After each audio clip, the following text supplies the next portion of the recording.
बिस्मिल्लाहिर्रहमानिर्रहीम। नाज़रीन अस्सलाम वालेकुम। मैं हूं आसिफ निसार गयासी और आप देख रहे हैं मेरा यूट्यूब चैनल, आप सबका भी है। खैबर पख्तूनख्वा जो गुज़िश्ता कई दहाइयों से एक लेबॉर्ट्री बना हुआ है, ये सूबा गुज़िश्ता कई दहाइयों से एक तजुर्बागाह है जिसमें नित नए तजुर्बात होते रहते हैं। और अब एक और नया तजुर्बा होने जा रहा है नाज़रीन। सबसे छोटे सूबे, यानी जो मुल्क की रकबे के लिहाज से मुल्क का सबसे छोटा सूबा है, उसको यूँ लगता है कि अब इसको 2 या 3 हिस्सों में तकसीम करने के काम का आगाज़ हो चुका है। पाकिस्तान में नए सूबों के क़याम के हवाले से माजी में बहुत बहस होती रही है और नए सूबों का क़याम कोई मतलब है कोई गैर आइनी चीज़ भी नहीं है। इंतज़ामी बुनियादों पर नए सूबे बनने चाहिए, लेकिन इसके लिए आगाज़ होना चाहिए बड़े सूबों से। अब बलूचिस्तान पाकिस्तान का रकबे के लिहाज से बहुत बड़ा सूबा है। अगर इंतज़ामी बुनियादों की बात की जाए तो बलूचिस्तान में कम से कम 3 से 4 सूबे बनने चाहिए। पंजाब की बात करें तो रकबे के लिहाज से पाकिस्तान का, आबादी के लिहाज से पाकिस्तान का सबसे बड़ा सूबा है। अब इस लिहाज से, इस बुनियाद पे पंजाब के कम से कम 4 से 5 हिस्से होने चाहिए। खैबर पख्तूनख्वा आबादी के लिहाज से भी छोटा और रकबे के लिहाज से तो सबसे छोटा। आज हम थोड़ा सा, अभी आप लोगों ने बात आगे बढ़ाने से पहले भी मैं बता दूं, आज के अखबारात में आप लोगों ने देखा होगा कि अब हज़ारा के लिए भी अलग सेक्रेटरीट कायम किया जा रहा है। इससे चंद रोज़ कबल वज़ीर आला की तरफ से नोटिफिकेशन जारी हुआ था, ACS फाटा का तकर्रुर कर दिया गया था और उनकी पोस्टिंग भी हो गई है। और ये जो जनूबी अज़ला के 3 डिवीज़न्स हैं, इन अज़ला पर मुश्तमिल ये एक नया सेक्रेटरीट कायम होगा, ACS का तकर्रुर होगा। उसकी देखा देखी फिर हज़ारा के मेंबरान ने भी बात की कि भाई हमने तो हज़ारा के सूबे का मुतालबा कर रखा था, चलें अगर आप सूबा नहीं देते तो हमें तो सेक्रेटरीट दे दें। उसकी भी मंजूरी हो गई। तो ज़ाहिर है अब इन हालात में मलक्कड़ के लोग क्यों पीछे रहेंगे। और अब खदशा ये है कि अगले 1-2 दिनों में मलक्कड़ की तरफ से भी ये मुतालबा आ जाएगा और वो मुतालबा पूरा भी कर लिया जाएगा। यूँ सबसे छोटा सूबा इंतज़ामी बुनियादों पर 4 हिस्सों में तकसीम होने की राह पर गामज़न हो चुका है। और एक और खदशा भी है कि अगर कबायली अज़ला ने भी ये मुतालबा कर दिया कि भाई हमें भी अलग सेक्रेटरीट दे दें तो फिर क्या हो। अब थोड़ा सा देखते हैं कि असल सूरत हाल क्या है। अगर हम पंजाब की बात करें, जो रकबे के लिहाज से मुल्क का दूसरा लेकिन आबादी के लिहाज से मुल्क का सबसे बड़ा सूबा है।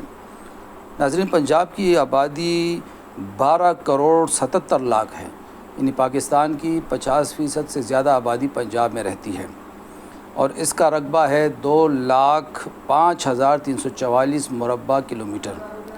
अब अगर देखें तो पंजाब में इस वक्त 10 डिवीज़न्स हैं और अज़ला की तादाद 41 है, तहसीलों की तादाद 148 है। गोया पंजाब में एवरेज औसतन एक ज़िले की आबादी 31 लाख से ज़ायद बनती है। मतलब ये हुआ कि पंजाब का हर एक ज़िला अगर आबादी उसकी बराबर तकसीम की जाए तो उसकी आबादी 31 लाख है। इसके मुकाबले में हम अपने सूबे की अगर बात करें, जो आबादी के लिहाज से भी बहुत छोटा है, तो इसका एक ज़िला जो है वो आबादी के लिहाज से महज 11.25 लाख पे मुश्तमिल है। इससे भी आगे बढ़ते हैं। हम अगर बात करें रकबे की, रकबे के लिहाज से बलूचिस्तान पाकिस्तान का सबसे बड़ा सूबा है। 3,47,000 मुरब्बा किलोमीटर इसका रकबा है और आबादी महज 1,49 लाख। इसकी डिवीज़न्स 8 हैं, अज़ला की तादाद 35 है, तहसीलों की तादाद 134 है। अब दिलचस्प बात यह है कि बलूचिस्तान का एक ज़िला रकबे के लिहाज से औसतन 9,914 मुरब्बा किलोमीटर पर मुश्तमिल है। बलूचिस्तान का हर एक, अगर हम इसको मसावी तकसीम करें तो औसतन बलूचिस्तान का एक ज़िला 9,914 मुरब्बा किलोमीटर पर मबनी है। इसके मुकाबले में अगर अपने सूबे की बात करें जो रकबे के लिहाज से सबसे छोटा है, तो यहाँ पे नाजरीन मैं आपको बता दूँ 60 डिवीज़नों पर मुश्तमिल है। खैबर पख्तूनख्वा 38 अज़ला हैं और 105 तहसीलें हैं। यूँ ये सूबा खैबर पख्तूनख्वा اوسطاً اس کا ہر ضلع محض 2677 مربع کلومیٹر پر مشتمل ہے۔ اگر ہم یہ میں تھوڑا سا آپ کو بتا دوں، پنجاب کا ایک ضلع رقبے کے لحاظ سے اوسطاً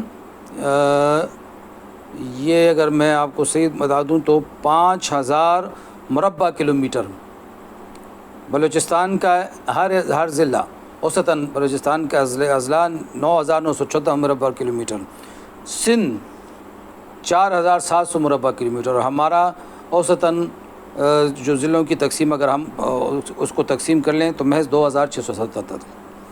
اب آتے ہیں ناظرین کہ اتنے چھوٹے صوبے کو انتظامی بنیادوں کے نام پہ مزید تقسیم کیا جا رہا ہے۔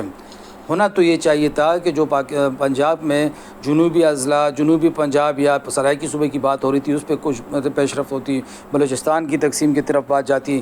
ہماری اپنی حکومت نے اسی صوبے کو اب عملاً کم از کم 2 حصوں میں تو تقسیم، 3 حصوں میں تو تقسیم کر دیا ہے۔ اب چوتھے حصے کی بھی باری آ رہی ہے، اور خدشہ ہے کہ اگر قبائلی اضلاع نے بھی مطالبہ کر دیا تو 5 حصوں میں یہ صوبہ تقسیم ہو جائے گا۔ کہنے کو تو یہ انتظامی تقسیم ہے کہ جی دفتری کاموں میں آسانی رہے گی، لیکن ناظرین خدشہ یہ ہے کہ مستقبل میں خدا نخواستہ خیبر پختونخوا مستقلاً 5 صوبوں میں تقسیم ہو سکتا ہے۔ پاکستان کی تمام صوبے کی تمام سیاسی جماعتوں کو اس حوالے سے سوچنا چاہیے، پاکستان تحریک انصاف کو بھی سوچنا چاہیے۔ یہ وجہ کہ جنوبی اضلاع کے مسائل ہیں، ہزارہ کے مسائل ہیں، ملکنڈ کے مسائل ہیں، ان مسائل کے لیے کوئی اور راستہ ڈھونڈا جا سکتا ہے۔ اگر یہ تقسیم در تقسیم کا سلسلہ چل نکلا تو صوبے کے مفاد کو اور مستقبل کے لیے میرے خیال میں یہ چیز خطرناک ثابت ہو سکتی ہے۔ خدا حافظ۔